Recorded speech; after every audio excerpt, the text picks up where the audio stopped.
Subhanallah wa bihamdihi subhanallahil azim ya hayyu ya qayyum ya hayyu ya qayyum ya hayyu ya qayyum ya dzal jalali wal ikram wal muslimin.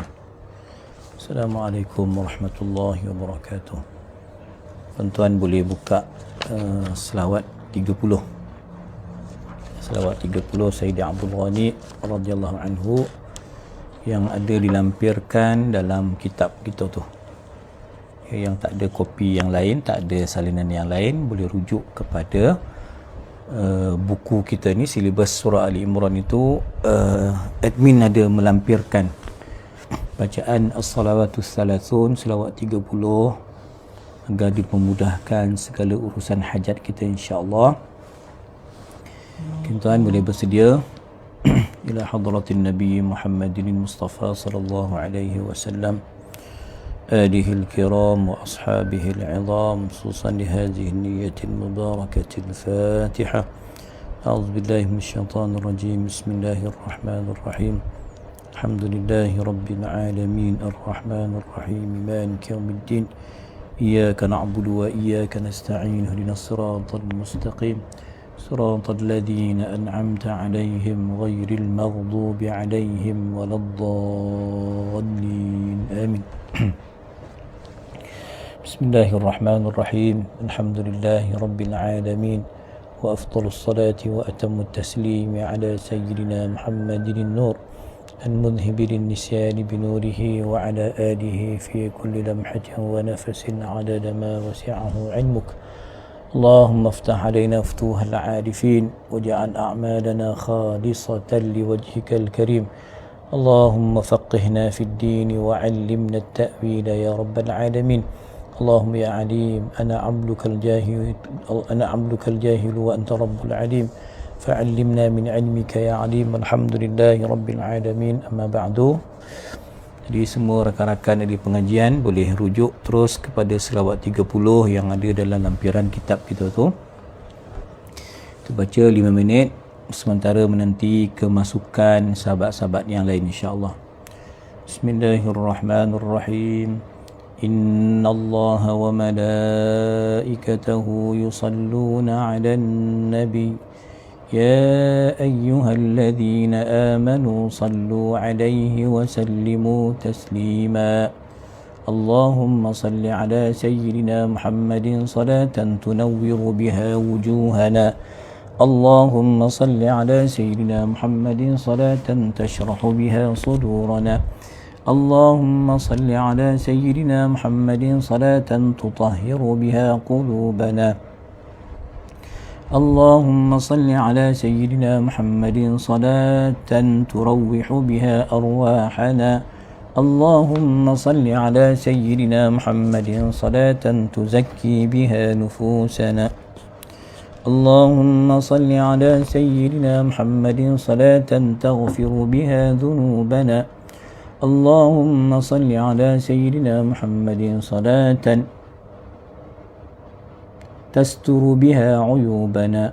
اللهم صل على سيدنا محمد صلاة تضع بها أوزارنا. اللهم صل على سيدنا محمد صلاة تثقل بها ميزاننا.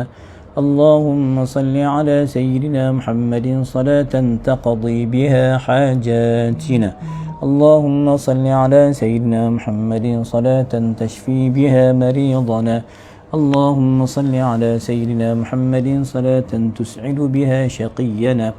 اللهم صل على سيدنا محمد صلاة توسع بها أرزاقنا. اللهم صل على سيدنا محمد صلاة تيسر بها أمورنا. اللهم صل على سيدنا محمد صلاة ترفع بها ذكرنا. اللهم صل على سيدنا محمد صلاة تؤيد بها أمرنا. اللهم صل على سيدنا محمد صلاة تعظم بها أجرنا. اللهم صل على سيدنا محمد صلاة تمد بها أعمارنا. اللهم صل على سيدنا محمد صلاة تقبل بها أعمالنا. اللهم صل على سيدنا محمد صلاة تحفظ بها أسرارنا. اللهم صل على سيدنا محمد صلاة تنزه بها أفكارنا. اللهم صل على سيدنا محمد صلاة تصفي بها أكدارنا اللهم صل على سيدنا محمد صلاة تنور بها أبصارنا اللهم صل على سيدنا محمد صلاة تفتح بها بصائرنا اللهم صل على سيدنا محمد صلاة تقوي بها عزائمنا اللهم صل على سيدنا محمد صلاة تهون بها مصائبنا اللهم صل على سيدنا محمد صلاة نجتاز بها صراطنا اللهم صل على سيدنا محمد صلاة تهزم بها عدونا اللهم صل على سيدنا محمد صلاة تختم بها حياتنا اللهم صل على سيدنا محمد صلاة تطيب بها قبورنا وعلى آله وسلم والحمد لله رب العالمين. Barakallahu fikum. Alhamdulillah. Dalam majalah kita ni, majalah Tasawuf Islami ni tuan-tuan, saya dah tengok ada 2 kesalahan. Satu, tertinggal huruf dalam selawat 30 ni tadi, satu huruf tercicik. Yang kedua, pada penutup tadi tertinggal titik, takhtimu jadi tahtimu. Ini satu kesilapan yang typing error yang saya susah lah kita nak apa. Ada jugalah kesilapan-kesilapan yang berlaku. Tapi kalau dah biasa baca, insya-Allah lah tak adalah akan tersilap, salah kan. Betul Jadi boleh dapatkan majalah Tasawuf Islami dengan niat menambah ilmu, dengan niat menyumbang sedikit 2-3 ringgit pada tabung sahah. Okey, insya-Allah pagi ni kita teruskan bagi sesi yang ke-17. Ya. 17, dan insya-Allah pagi ni kita nak tengok lagi kisah lanjutan terhadap pribadi Nabi Isa alaihi salam yang telah disalah tanggap oleh sebahagian kumpulan Nasrani Najran. Dan tajuk besar juga pada hari ini kita nak tengok apakah yang dikatakan sebagai al-mubahalah. Bukan bahlul, mubahalah. Buhlul itu seorang ahli sufi yang zuhud, yang hebat, tu namanya buhlul, bukan bahlul. Tapi kita bukan cerita pasal buhlul bahlul ni dah. Kita nak cerita tentang ayat mubahalah yang kecoh satu Malaysia dulu, tuan-tuan. Maka ayat ini kita nak tengok 52 hingga 58. Okey. A'udzu billahi minasyaitonir rajim. Bismillahirrahmanirrahim.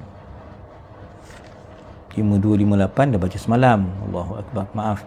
5 maknanya pagi ni apa hari ni, pagi ni Kak Limah, Kak Kam dah tulis kan, saya tak perasan. Iaitu kita pagi ni insya-Allah 5963. Sorry, 5963. Terima kasih Abang Nasruddin. 5963.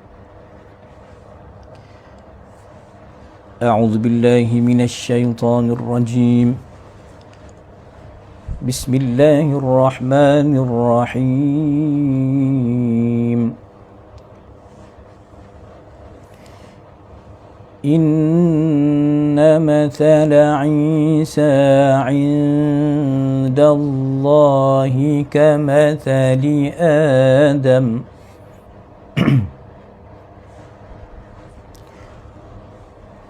خلقه من تراب ثم قال له كن فيكون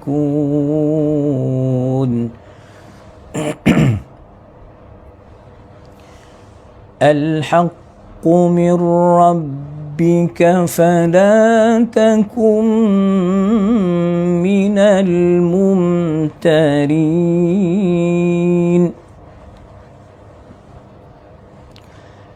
فمن حاجك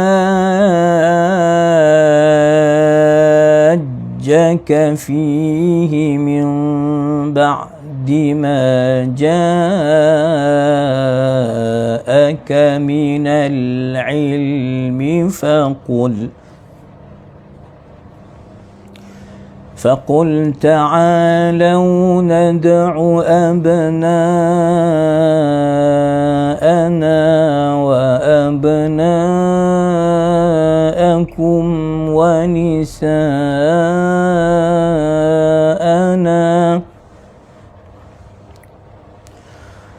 ونساءنا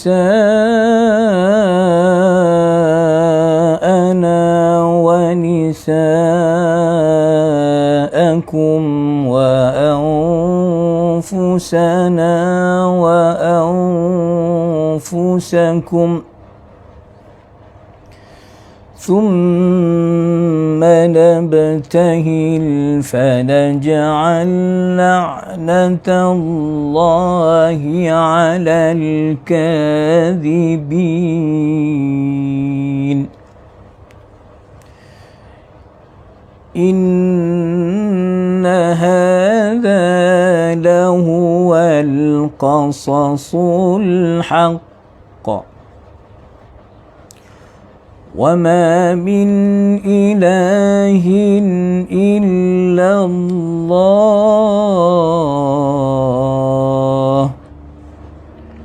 وإن الله لهو العزيز الحكيم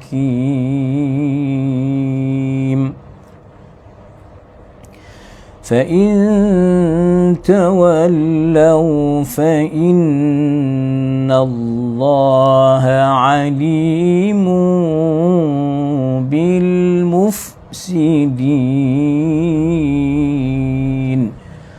صدق الله العظيم. Alhamdulillah. Ayat 59 kan.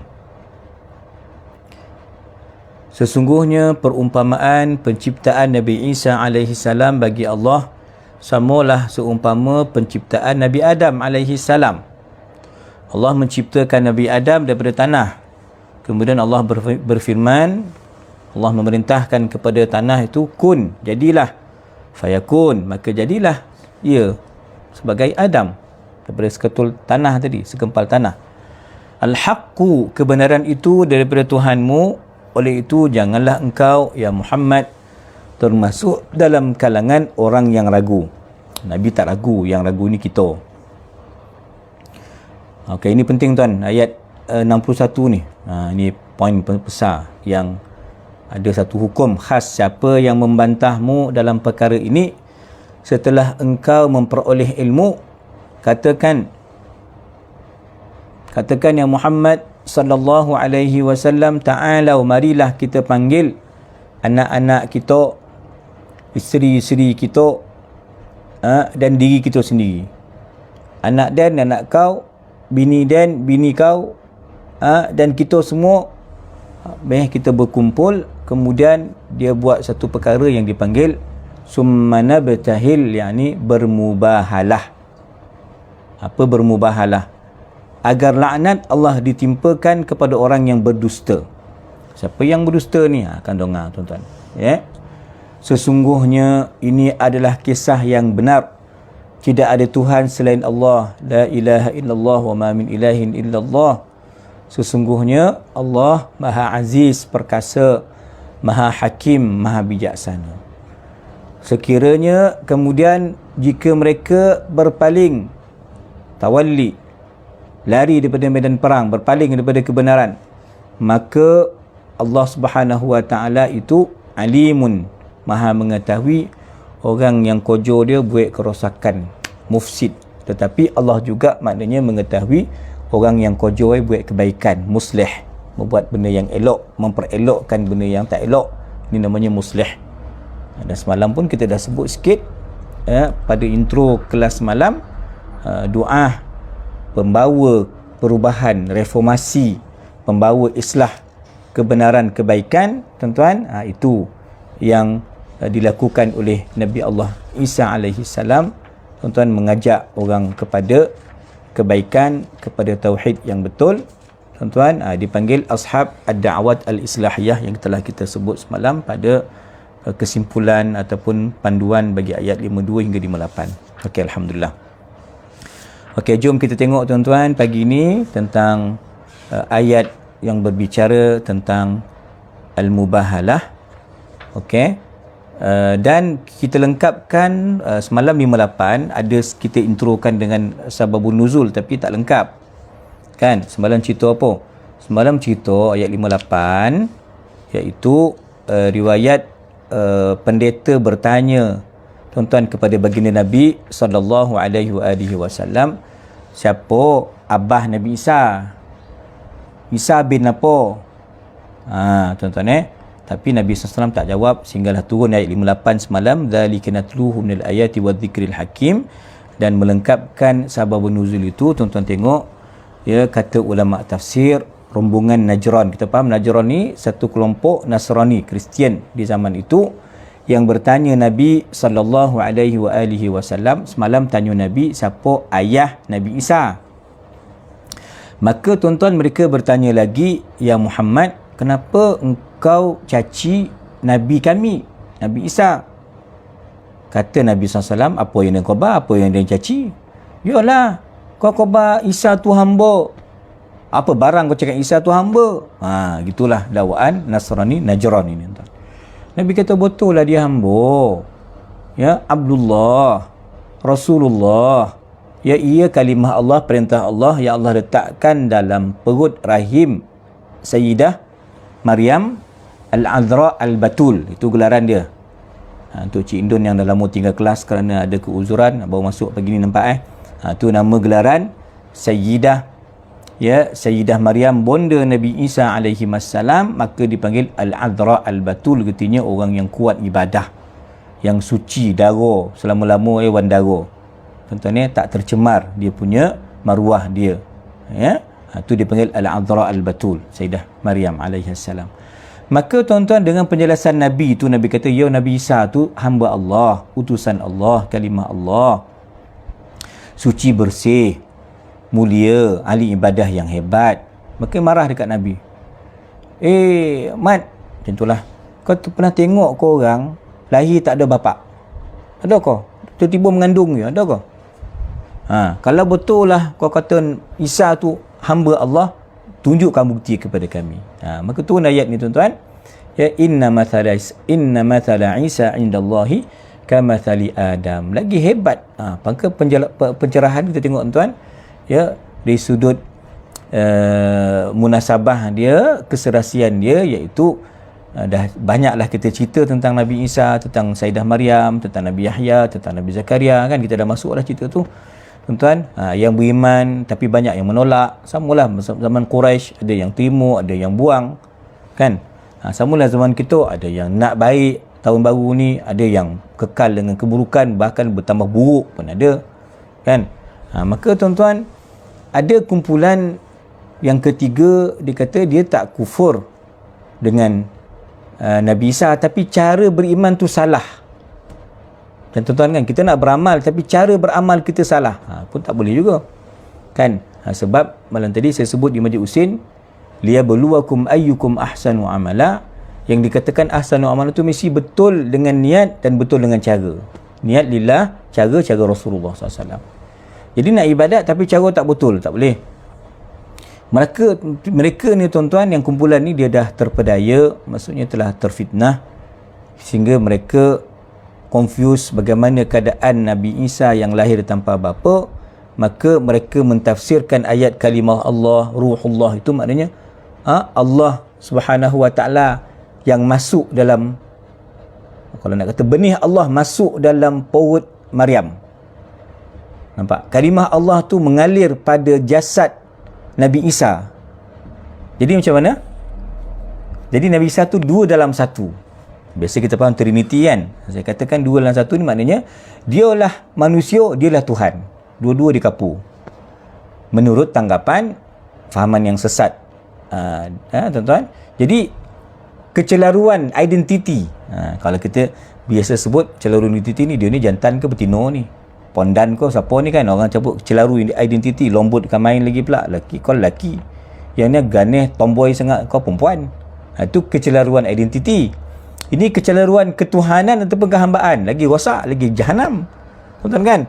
Jadi mereka kata, jadi channel lah. Kita kalau macam tu, kita setuju Nabi Isa tu hamba, tapi dia juga dalam masa yang sama ilah Tuhan. Jadi tuan-tuan, Allah jawab dalam ayat yang mulia ni, fikirlah logik sikit. Kau tengok mari Nabi Adam. Ni jawapan ni tuan. Sesungguhnya ayat 59, sesungguhnya sifat Nabi Isa alaihi salam, kalau kita nak ukur dari sudut kudrah Allah, penciptaan Allah, kuasa Allah yang maha agung, Al-Qadir wa huwa ala kulli syai'in qadir. Mari Nabi Adam ada abah ada mak ke? Tak ada. Ada jadi Allah kata kun fayakun lah. Yang kau nak kecoh-kecoh pun nak kau nak pecah-pecah kepala fikir ni kenapa? Kan daripada tanah kan Allah tiupkan ruh kepada Nabi Adam AS, tuan-tuan. Jadi elok hidup 60 hasta. Tuan-tuan kan. Jadi maknanya Allah bagi benda yang pelik, yang kau rasa pelik, tapi ada lagi pelik daripada itu. Nabi Isa lahir tanpa bapa, tapi korang jangan lupa makin Abul Bashar, manusia yang pertama, Nabi Adam langsung tak ada mak, tak ada abah. Jadi pula orang bermula zuriat manusia tu dipanggil Bani Adam daripada situ. Tuan-tuan jadi tuan-tuan sekalian, lagi pelik Nabi Adam tu daripada tanah. Yang ini pula adalah tempat nak parking Nabi Isa tu adalah perut mak rahim ibu dia. Tuan-tuan, itulah dia. Jadi Allah yang menciptakan Nabi Adam, tuan-tuan, tanpa bapa, maka Allah lebih berkuasa menciptakan Nabi Isa tanpa bapa. Nabi Adam yang tak ada apa-apa tu, tak ada mak, tak ada abah, boleh jadi, maka Nabi Isa pun boleh jadi, kasih jadi. Tuan-tuan kita lalu bincang kan, dia orang protes, orang Quraisy ni kata, mana boleh kiamat, mana mungkin bangkit daripada kubur. Kalau ada panggil atuk dan moyang dia yang mati sebelum zaman Jepun dulu, panggil zaman Belanda dulu, mana dia. Kan dicabar macam tu. Tapi senang je, Quran kan banyak kali dijawab tentang keyakinan berlakunya kiamat. Kan kita asal tak ada, Allah jadikan, esok kita dah mati, dah jadi tulang bulan, Allah nak bangkitkan lagi lah, senang, benda dah ada. Tuan-tuan kan, itu secara logiknya begitu. Okey, maka tuan-tuan, lanjutannya kata Syekh Wahbah pada ayat 59 ini, orang yang mendakwa Nabi Isa tu sebagai Nabi dan lahir tanpa bapa, tuan-tuan, maka maknanya apa yang peliknya, kerana Quran telah menjelaskan tadi, Allah juga menjadikan Nabi Adam AS tanpa ibu dan bapa. Maka tuan-tuan sekalian, mendakwa Nabi Isa tu sebagai bunuah, bukan kenabian, anak Tuhan, itu satu benda yang pelik, yang tersasar daripada kebenaran. Maka sebab itu tuan-tuan, dia ada 4 pecahan kat sini kan. Syekh Wahbah bagi 4 pecahan. Satu, Allah zahirkan kekuasaan Allah bagi kita manusia ni kan. Yang pertama, Nabi Adam tak ada abah, tak ada ibu, tuan-tuan, min ghairi dzakarin wala untha. Yang ada pasangan. Yang kedua, datang Nabi Sayyidah Hawa. Hawa itu daripada, tuan-tuan, tulang sulbi Nabi Adam.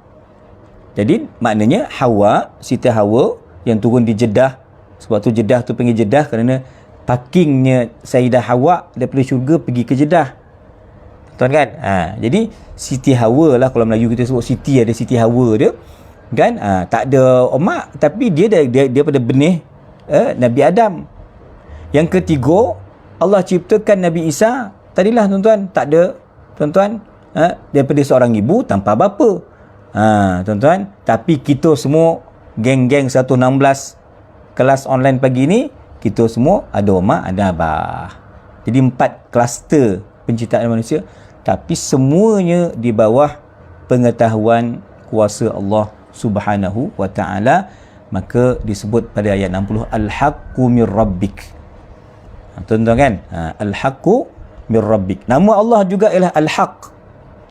Boleh kita berzikir Al-Haq, Al-Haq, nama Allah, tuan-tuan, yang maha benar kan, yang mengajakkan, menganjurkan kepada kebenaran, melahirkan Nabi yang benar. Cerita Nabi Isa ni Al-Haq, cerita benar. Tuan-tuan kan. Jadi huraiannya, kata Prof Wahbah Zuhaili radhiyallahu anhu wa rahimahullahu taala, apa yang diceritakan ini kepada kamu tentang Nabi Isa alaihi salam, ini cerita betul, bukan cerita dongeng, bukan goreng, penceramah goreng ke, tak. Ini cerita Quran, cerita wahyu, cerita Zabur, cerita Taurat, Injil.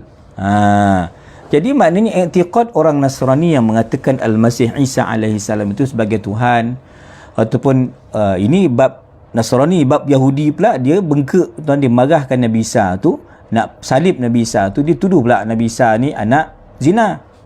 Dia kata Maryam tu projek dengan Yusuf An-Najjar. Macam itulah. Ini Yahudi. Yang Nasrani pula macam tu lah agam Nasrani terlampau sayang Nabi Isa, angkat Nabi Isa jadi Tuhan. Yahudi bonci Nabi Isa, bunuh Nabi Isa. Nampak perangai Yahudi dengan Nasrani, tuan. Jadi kita tak macam tu. Kita tak cinta Nabi Muhammad sampai kita kata Nabi Muhammad tu Tuhan, anak Tuhan. Itu merapu. Itu sihak, ajaran sihak. Kan, tuan? Tapi tak pula kita kata Nabi Muhammad tu nyanyuk, buat apalah kau nak ikut Mona Muhammad tu, sebut Muhammad dia tak ada Sayyidina dah, tak payah salawat dengan Nabi. Itu kau ajar nama dia. Itu perangai siapa? Perangai, tuan, Yahudi. Nampak? Kita bukan Yahudi, kita bukan Nasrani, kita Islam, ikut manhaj Ahli Sunnah wal Jamaah. Letak Nabi SAW tu tempat yang sesuai. Bukan Tuhan, bukan anak Tuhan, tetapi juga bukan manusia macam kita biasa yang cuai dan lalai. Letak Nabi tu tempat yang Quran letakkan begitu. Kan? Jadi Quran kata apa? Fala takum minal mumtarin. Jangan kau confuse, jangan ragu dengan apa yang Allah sampaikan. Yakinlah Quran itu bawa benda yang pasti, yang benar, fakta yang tepat. Kan semalam saya cerita dekat Surau Taman Purba Kuliah Subuh kan. Doktor Jerman dapat satu mushaf kocik, Quran kocik daripada seorang sahabat dia, daripada tak tahulah di airport, mungkin pesakit dia ke siapa ke, hadiah ke dia, kafir lah, dia Kristian lah, masuk dalam poket dia. Dalam hati doktor Jerman ni, aku nak buang Quran ni, apa benda lah hadiah. Tapi tak sompek, tuan, dah macam mana, dah sampai ke atas kapal terbang, dia pun boring-boring, dia buka jumpa surah Kahfi.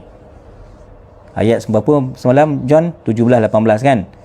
Cerita tentang Ashabul Kahfi ni tidur, wa nuqallibuhum dhatal yamin, kejap pusing ke kanan, wa dhatal shimal, kejap pusing ke kiri. Doktor ni fikir, apa cerita Ashabul Kahfi ni? Kemudian pula cerita anjing tu, wa kalbuhum basitun dhira'ih bil wasit. Tapi anjing tak berpusing-pusing, anjing statik je. 309 tahun. Tuan-tuan, masya-Allah, rupa-rupa doktor tu tengok, ini lain macam punya, bukan bahasa manusia ni. Ini mu'ijaz, ini luar biasa. Dengan sebab 2 ayat surah Kahfi tu dia mengucap 2 kalimah syahadah. Tuan-tuan, ni cerita baru tu, bukan cerita temberang ni dah. Faham Qala, maka kita jangan keliru, kan, jangan terpedaya, kekal dengan keyakinan kita, akidah kita, syariat kita, tasawuf kita, tarikat kita. Tuan-tuan, jangan goyang, jangan ragu tentang cerita Nabi Isa AS mengikut versi Al-Quran dan disokong oleh hadis-hadis Nabi SAW. Okey. Terus tuan-tuan, ayat 61. Okey, kalau mereka tetap berdegil, kau tanya siapa abah Nabi Isa? Isa tu Tuhan lah tu, dia Tuhan dan hamba, macam-macam soalan berbangkit. Tuan-tuan, kau dah tahu benda betul. Kalau macam tu, panggil semua pendeta tadi, geng-geng yang berapa orang tuan-tuan, tak ingat-ingat lagi berapa tuan-tuan, dia orang datang dulu 60 orang ke?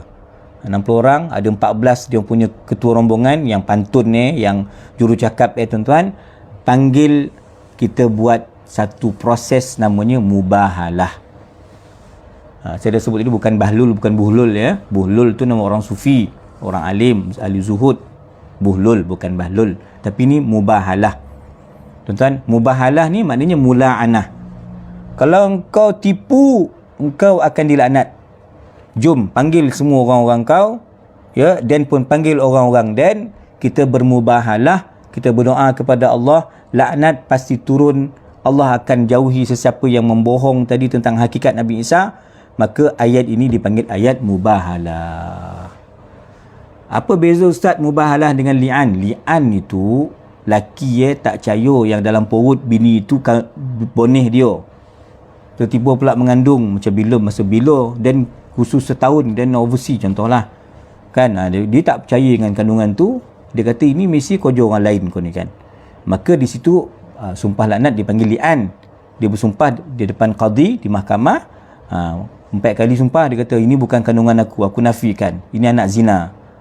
Kan tuan-tuan, bini pula jawablah pula, itu namanya li'an. Maka terfasahlah suami isteri itu cerita tentang kandungan dalam pasangan itulah, kandungan dalam perut bini itu.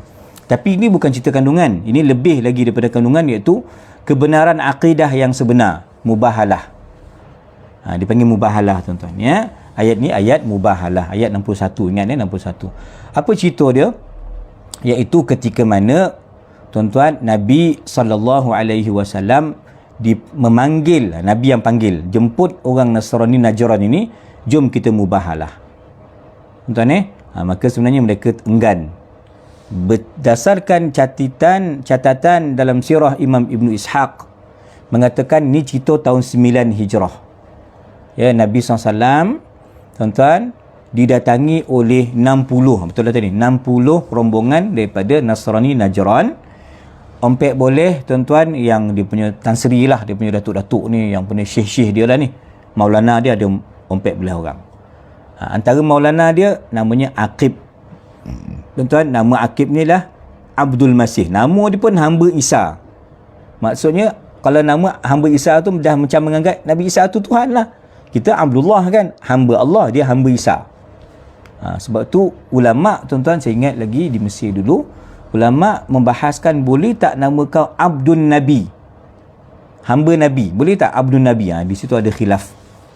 Kalau Abdul Nabi tu maknanya kau anggap Nabi tu sebagai Tuhan kau, tu haram. Itu boleh menggelincirkan akidah. Tapi mungkin Abdul Nabi tu menganggap Nabi tu sebagai tokoh dia, ikutan dia, yang wajib dia tunduk pada Nabi tu, sebagai khadam Nabi. Itu mungkin keharusan dekat situ. Tuan-tuan okey. Jadi si Abdul Masih ni, tuan-tuan, sebagai ketua rombongan, ya, kalau apa-apa keputusan dia akan buat keputusan, tuan-tuan. Kemudian ada di sana brother tu seorang namanya Sayyid, tuan-tuan, yang seorang yang Aiham. Saya tak sempat tunjuk kamu siapa Aiham ni, tuan-tuan. Kemudian Sayyid ni yang paling power lah dari sudut dalil, daripada nas, dari sudut perdebatan dia paling power. Yang ketiga, jurucakap mereka dalam proses mubahalah ini ialah namanya Abu Harisah. Abu Harisah ni yang paling lobai sekali, paling kuat berzikir. Jadi di kalangan orang Kristian, Nasrani, dia paling lobai sekali lah. Ya, maknanya dia tak adalah nak pergi healing-healing ke, nak pergi pantai-pantai ke, cuti-cuti, tak ada. Dia kerja beratib je, Abu Harisah ni. Tuan-tuan Jadi mereka pergi bertemu Nabi SAW selepas asar. Pergi kat mana?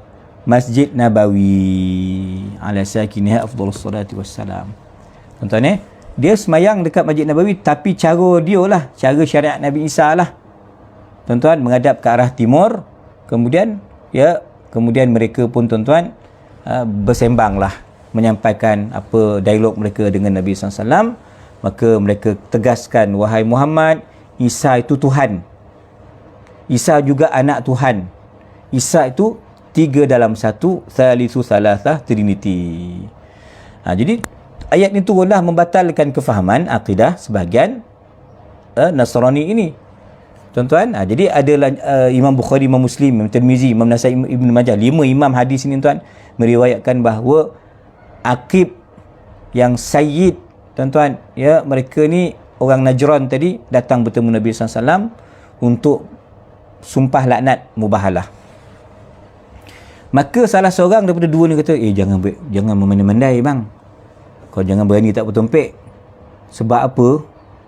Dia tu Nabi tu, Muhammad tu Nabi, kan? Kalau kita silap, mampus kita jahanam, anak-anak cucu kita semua musnah nanti. Jadi tuan-tuan sekalian, ya, itu yang ya disebutkan. Mereka pun, tuan-tuan, Nabi SAW sebut macam ni, ya, apa yang kau nak bincangkan kepada aku ni, apa yang kita nak selesaikan masalah tentang nak membetulkan persepsi salah kamu tentang Nabi Isa AS. Okey, aku panggil seorang di kalangan sahabatku yang paling amin. Semalam tuan-tuan sebut siapa yang paling hawari? Sayyidina Zubair bin Al-Awwam radhiyallahu anhu. Hari ni, tuan-tuan, amin, yang paling jujur, tuan-tuan, yang ada rekod, tuan-tuan, tentang orang munafik. Maka, tuan-tuan, antaranya yang paling handal, yang paling jujur ialah Abu Ubaidah Ibn Jarrah radhiyallahu anhu. Tuan-tuan, Nabi kata, ini dia umat aku yang paling jujur, paling amin. Ketika mana Sayyidina Umar ke Syam, Sayyidina Umar latih Sayyidina Abu Ubaidah ni sebagai Menteri Besar lah, gubernur di Syam. Dan ketika itu peperangan pun Sayyidina Abu Ubaidah lah jadi ketua dia. Sayyidina Umar datang dengan keadaan zuhud dia. Sayyidina Umar minta, mana dia Khalifah, dah time makan tengah hari, jam makan, kita nak jamu makanan. Maka kata Sayyidina Umar, kau nak kata Abu Ubaidah, tuan rumah lah di Syam, nak stok mana khalifah, stok ketua tentera ke, aku punya level ke, ataupun tentera bawahan? Kata kata Sayyidina Umar, bawa dulu yang bawahan punya. Yang bawahan punya adalah lauk, adalah sayur, sedap sikit lah. Okey, bawa sini yang kau punya, ketua tentera punya. Yang ketua tentera tuan tak ada lauk, tak ada sayur, agak nasi yang garam je, kuti kosong je, skoping. Menangis Sayyidina Umar radhiyallahu anhu. Sebab dia kata, sebab itulah Nabi SAW panggil engkau Al-Amin. Memang betul lah apa yang Nabi sebut. Wahai Abu Ubaidah, engkau memang cukup jujur, cukup amanah terhadap janji ataupun apa yang Nabi SAW berikan kepada kamu. Ini Abu Ubaidah bin Al-Jarrah radhiyallahu anhu. Tuan-tuan sekalian, terus maka diriwayatkan bahawa Nabi SAW, tuan-tuan, Nabi kata, kalau macam tu lah, balik kepada kesian tadi yang tak sudah merapu tadi tu. Kalau kau tak percaya, okey, aku panggil keluarga aku sebagai saksi untuk kita buat mubahalah di sini. Panggil siapa dia? Panggil Sayyidina Ali, menantu, sepupu. Panggil anak Sayyidah Fatimah dan dua puteranya Hasan Husain radhiyallahu anhum. Tuan-tuan, mari sini, dan aku sendiri. Tuan-tuan, maka semua dah berkumpul, ya. Jadi nanti kita tengok proses mubahalah macam mana berlaku. Engkau orang yang 60 orang ni tadi, ketua rombongan ada 14, jom sekali. Sumpah laknat. Siapa bohong, Allah turun bala ke dia. Siapa bohong, Allah akan turun laknat kepada dia, tuan-tuan sekalian. Tapi kan kita dah baca tadi, bijak jugalah pendeta ni, pendeta Kristian ni tuan, dia bijak juga. Sebab apa dia kata? Kau jangan buat pasal mampu kita nanti, dia tu botol tu, kita yang scam. Dia tahu pula dia scam, tuan-tuan. Apa yang berlaku akhirnya, mereka menolak. Kumpulan rombongan Nasrani Najran ni kata, tak payah mubahalah, kita kau tim dengan Muhammad Nabi SAW, kita minta, kita tak mau tunduk, kita tak mau masuk Islam, kita tak nak terima apa yang Nabi ajak, tapi kita kekal dengan kekafiran kita. Orang kafir kena bayar jizyah, cukai tahunan. Mereka bayar 2,000, tuan-tuan, 2,000 dirham, 1,000 kena bayar bulan Safar, 1,000 lagi bayar bulan Rejab. Apa maknanya, tuan-tuan? Maknanya, kata Syekh Wahbah di sini, mereka meyakini bahawa Nabi Muhammad tu hak, betul. Dia orang tahu dia orang pembohong. Tuan-tuan, kalau mereka berani ambil risiko mubahalah, sumpah laknat, risikonya dengan kau, dengan Said tadi, siapa nama tadi? Said, apa nama tadi? Uskuf tadi, Aqib. Siapa tadi yang paling labai tadi? Abu Harisah. Kan nama macam nama Arab, tuan-tuan kan? Engkau orang berani buat mubahalah, engkau, anak cucu kau, keturunan kau semua musnah. Maka mereka tak berani, mereka gantikan dengan membayar, tuan-tuan, bayar jizyah, bayar ufti, bayar cukai tahunan kepada negara Islam. Okey, settle bab mubahalah. Okey, jadi tuan-tuan faham mubahalah tu sumpah laknat. Sumpah laknat yang membabitkan benda yang hak. Jadi benda ni kena sumpah laknat ni, janganlah selipar hilang pergi jumpa sumpah laknat. Janganlah macam tu, bona pula kan. Tak dapat jawatan AJK, sumpah laknat. Apa benda kau ni mengapu ni kan? Sumpah laknat ni hanya membabitkan perkara-perkara yang besar, perkara-perkara akidah, maruah. Sebab tu kata mukadimah kan, kecoh dulu di satu Malaysia. Bawa sumpah laknat. Kan orang politik pun nak pakai sumpah laknat. Yang opah pidah tu pun sama, pegang Quran, berani pegang Quran, laknat. Janganlah bermudah-mudah kan nak buat perkara tu.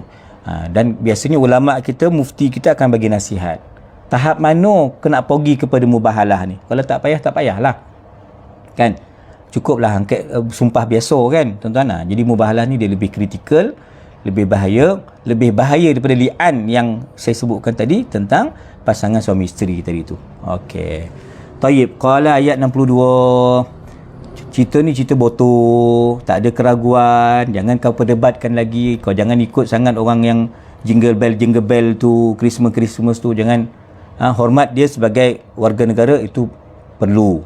Dia hidup dalam satu negara kita kan, tak ada masalah yang itu kan. Hormat Kristian mereka ke, Yahudi Mexico ke, itu tak ada apa isu untuk kita hormat kan. Tetapi bukan mengiyakan membenarkan akidah dia. Itu yang tak boleh.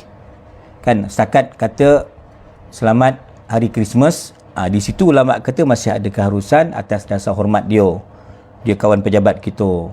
Kalau pemimpin itu rakyat dia semua. Kan PMX rakyat dia bukan Muslim je, yang Kristian ada, yang Hindu ada, yang Buddha ada, yang Iban ada kan. Jadi semua rakyat tu dia kena jaga. Cuma mengucapkan selamat itu bukan maknanya mengiyakan, membenarkan akidah mereka. Okey. Qala tuan-tuan, maka esok ni jadilah kita liberal. Ini liberal pun nak masuk ni kan. Bulan berapa ni? Haji Ikhwan ada share sikit tu kan. Masuk liberal esok. Samalah pluralisme, agama sama. Tu benda-benda macam tu merapu lah tu. Bawa kepada kecelaruan pemikiran kan. Yang ngadu ni pun tak terjaga. Bawa import lagi yang polik-polik tuan-tuan. Jadi makin teruk lah. Kan? Maka sebab itu tuan-tuan perhatikan ini cerita betul yang Yahudi tuduh Nabi Isa sebagai anak zina, ya, ataupun tadi yang orang Kristian Nasrani kata Nabi Isa tu Tuhan ataupun anak Tuhan. Semua tu cerita palsu, benda yang mereka ada-adakan tuan-tuan, tetapi rujukan kita ialah daripada Allah Al-Azizul Hakim yang tidak mungkin ditewaskan, yang maha bijaksana tuan-tuan, yang meletakkan sesuatu itu tepat pada tempatnya. Hakim. 63. Maka kalau mereka dah tak mau dongak, tadi dia nak bayar jizyah kan, okeylah, bayarlah 2000 apa tadi, 2000 dirham tuan-tuan maka tak apalah, bukan 2000 dirham 2000 persalinan pakaian dan plus tambah beberapa dirham. 1000 persalinan pakaian hullah bayar pada bulan Safar, 1000 hullah lagi bayar pada bulan Rajab. Tuan-tuan punya terjemahan tulis apa tu? Hullah tu tulis apa? 1000 apa tu? Kita tengok. Tuan-tuan, maka kita tahu, kita yakin bahawa Allah Maha Alim, Maha Bijaksana. Allah tahu yang kau ni memang nak buat rosak. Allah tahu kau ni ada kuasa, kau bukan guna untuk benda baik, kau merosakkan orang. Allah tahu kau ni makin kaya bukan nak berinfak pada benda-benda saluran yang bermulia, kau boleh merosakkan, sponsor benda yang batil. Allah tahu tuan-tuan, tak ada yang terluput di bawah pengetahuan Allah Subhanahu wa taala. Okey. Baik, kalau kita tengok kepada kesimpulan tuan-tuan. Maka kesimpulannya ialah tadi kita dah sebut ya, apa yang polik tentang Nabi Isa tu. Terimalah hakikat dia tu hamba, anak Sayyidah Maryam. Allah ciptakan tanpa betul lah Kak Alimah, hullah tu pakaian kan, sepersalinan pakaian. Okey, terima kasih. Jadi maknanya 1000 helai kena bagi bulan Safar, 1000 helai lagi kena bagi bulan Rajab, dan tambah beberapa dirham. Okey. Tuan-tuan, okey, jadi kesimpulannya apa yang kau nak polik? Kan tadi kan ada 4 kluster kan, ada yang langsung tak ada mak abah, ada yang daripada lelaki dia jadi sahawak. Ada tuan-tuan ya yang jadi tanpa ibu, tanpa bapa. Ada yang jadi tuan-tuan ya, kita ni ada ibu bapa. Apa yang kau pelik kan? Kan, okey, itu selesai tuan-tuan. Ya, jadi tentang mubahalah ayat 62 tadi merupakan garis pemisah. Kan doge bona, pidato tak jalan, debat tak jalan, runding tak boleh, meja bulat dah buat, meja lonjong pun dah buat, semua tak jalan. Jom kita mubahalah. Kan tuan kan, ini kata Syekh Wahbah merupakan petanda kenabian Nabi SAW. Sebab Nabi tahu dia orang takkan berani dah. Tuan-tuan, Nabi tahu yang paling terror di kalangan mereka tu pun Aqib tu pun tuan. Ajak, kata si Aqib tuan-tuan, kau jangan buat pasal, esok terbakar kita nanti semua ni. Dia tu Nabi yang Allah utuskan. Kan, dia tu yang cerita Nabi Isa yang betul, kita scam. Jadi kata si Aqib ni kata, tak payahlah, kita baliklah ke kampung kita Najran, kita bayarlah tadi pakaian baru yang bagus sebagai jizyah yang kita kena bayar kepada Nabi Muhammad SAW kerana kita tak mau masuk Islam. Okey tuan-tuan Okey, kemudian pada penutup itu Prof. Wahbah Az-Zuhaili membahaskan sedikit tentang ayat tadi, nad'u abna'ana wa abna'akum, kita ajak anak kami dan kamu ajak anak kamu. Maka anak di sini merujuk kepada tadilah keluarga, anak, diri, isteri, itu merujuk kepada Nabi SAW, Sayyidina Hasan, Sayyidina Husain, ambil ayah dulu, Sayyidina Ali, Sayyidah Fatimah, Sayyidina Husain, 5 yang berada dalam dijemput serta dalam proses mubahalah. Dan itu juga tuan-tuan, 5 ini juga yang dianggap sebagai ahlul kisah. Apa ahlul kisah? Yang Nabi selubung 5 orang ni, satu selimut. Ahlul kisah ni siapa? Itulah tadi Nabi SAW, Sayyidah Fatimah, suaminya Sayyidina Ali, dan putera mereka Sayyidina Hasan, Sayyidina Husain radhiyallahu anhum ajma'in. Tuan-tuan, wa alaihimussalam. Okey. Jadi maknanya cerita kiswah itulah yang bermulanya cerita Ahlul Bait. Ada seorang sahabat, saya tak ingat, nak join masuk. Nabi kata tak, ini sahaja yang dianggap Ahlul Bait. Daripada zuriat Hasan Husain inilah berkembangnya, sama ada daripada nasab Sayyidina Al-Hasan, tuan-tuan, Syekhul Azhar Syekh Ahmad Taib Al-Hasani, daripada Sayyidina Husain, Syekh Saleh Ja'fari Al-Husaini, dan seumpama mereka, tuan. Maka Nabi sebut, inna bani hadha sayyidun. Anakku ini, anak tu bahasa Arab sebut anak, tuan, tapi maknanya cucu. Kan? Merujuk kepada Sayyidina Hasan. Cucu aku ni ialah pemimpin. Tuan-tuan, dan nama ini eksklusif penamaan Hasan Husain ni ketika itu hanya pada mereka berdua. Orang lain tak ada dapat nama tu Hasan Husain ni, tuan-tuan. Ya, dalam hadis yang masyhur, kullu sababin wa nasabin, seluruh nasab, seluruh sebab yang qati'u yaumal qiyamah illa nasabi wa sababi, akan terputus nanti di hari kiamat, akan hilang kecuali yang berkait dengan nasab Nabi, dengan sebab Nabi SAW. Jadi kita tahu Imam Suyuti menulis 60 hadis tentang Ahlul Bait. Ahlul Bait yang mesti kita faham dari kerangka Ahli Sunnah wal Jamaah. Jangan faham Ahlul Bait dari kacamata Syiah wasak kita nanti. Tuan-tuan, akhirnya tuan-tuan nak faham secara melampau, kita sebut tentang Muawiyah, dia marah kat kita. Kita kata Sayyidina Muawiyah tu sahabat, kata Muawiyah bukan sahabat, kafir. Dia labelkan kita macam-macam. Tuan-tuan, sebab salah faham tentang Ahlul Bait kerana dia fahami dari kacamata Syiah. Dan jangan faham dari sudut Nawasib yang anti Ahlul Bait. Kumpulan Khawarij ni, tuan, habis semua. Nampak Habib, mengamuk dengan Habib. Kalau boleh kita jangan bagi Habib masuk Malaysia lagi ni. Habib ni scam, Habib ni pembohong, Habib ni bukan keturunan Nabi. Dan saya ingat minggu lepas ada geng-geng mazhar ni buat satu forum. Dia pelis tu lah dengan ustaz dia yang menjoget Ustaz Rizal apa benda tu. Ada ke Ahlul Bait ni? Betul ke Ahlul Bait ni? La ilaha illallah. Kan? Mungkin kalau niat mereka nak membetulkan persepsi, jangan melampau pada Ahlul Bait, tu bagus. Kan? Jangan meletakkan, saya sebut di Rasa Kemayan, kalau kau Habib, kau Said, kau tak cakap Said, kau buang Said kau, itu berdosa. Sebab kau membuang apa yang Allah dah bagi. Tapi kau bukan Said, kau bukan Habib, kau mengaku Habib, itu juga satu dosa besar. Faham tuan-tuan? Maka sebab itulah ya dikatakan bahawa kita ni tak tentu pangkal, tak ujung pangkal ni, tapi sekurang-kurangnya cucu cicit Nabi, tuan-tuan, yang ikut panduan Nabi itu, ikut dalam kapal, seumpama kapal Nabi Nuh, man rakibaha naja wa man takhallafa anha gharaq, yang naik selamat, yang tak naik tenggelam. Maka mereka, tuan-tuan, ada poin yang besar dengan Nabi sallallahu alaihi wa alihi wasallam. Okey, jadi saya kira perbahasan Ahlul Bait ni telah kita diskusikan masa lockdown dulu. Atash telah menganjurkan satu pengajian tentang Ahlul Bait. Alhamdulillah, kita baca kitab hadis, 40 hadis tentang Ahlul Bait dan 40 hadis tentang sahabat telah kita kupaskan dulu. Dia punya video tu tak tahu mana saya pun letak, ada aku simpanan ni, wallahu alam bisawab, tapi saya telah bahaskan alhamdulillah secara lebih panjang lebar lah ya. Jadi insya-Allah, tuan-tuan, insya-Allah kita see you tomorrow untuk kita lanjutkan tentang konsep tauhid, ibadah, millah Ibrahim. Ada satu ajaran sesat, tuan-tuan, yang kita dapat di Jabatan Mufti itu, dia orang buat laporan, namanya Mala Abraham. Orang Asam tu nama. Dia tukarlah Abraham ni, nama orang Yahudi yang panggil Nabi Ibrahim tu Abraham kan. Dia tukar satu Mala Ibrahim, dan dikatakan di Saudi pun ajaran ni dibenarkan. Maknanya campur aduk, Kristian betul, Yahudi betul, Islam betul, agama itu betul, buat semua agama betul. La ilaha illallah. Ini semua, tuan, tak ngaji innad dina indallahil Islam. Okey, insya-Allah kita jumpa esok. Yang masih nak berinfak, menyumbang kepada program Mesir, saya lalukan insya-Allah. Alhamdulillah, kita dah dapatlah zakat pun dah ada yang bagi untuk student, untuk syekh kita di sana. Kemudian ada yang bagi khas untuk duit kitab. Saya dah cadang nak beli kitab. Satu saya nak hadiahkan pada Ustaz Umar Zaki lah, kitab Tafsir Munir, tuan-tuan. Yang kita baca ni lah, 15 jilid ni, dia nak pakai bahasa Arab lah.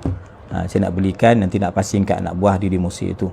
ya. Kemudian ada kitab baru syarah Imam Nawawi, kitab syarah Minhaj. Saya baru jumpa semalam. Terima kasih Haji Hamdan baru share dekat saya. Ada mahal sikit lah, harga 1000 lebih lah, tapi kalau top up sikit-sikit sound 50-30 ringgit, saya ingat cukup juga tu. Yang dah hantar, saya terima kasih. Saya tak nak sebut nama. Yang dah infak, saya ramai dalam grup ni, ramai dah berinfak, dah bagi, dah transfer akaun saya, Alhamdulillah. Tapi kod-kod ada tuan-tuan nak infak yang belum lagi, ataupun nak bagi tajaan kitab tadi tu, wakaf kitab lah, wakaf kitab ada 2-3 kitab, yang satu lagi mausu'ah tu 500. Siapa nak tangkap hadiah tu, mausu'ah Imam Ibnu Abi Dunya, ada berapa jilid tu, 5 jilid, 6 jilid, yang itu saya nak hadiahkan kepada Habib Prof Habib Hamid Mahdali.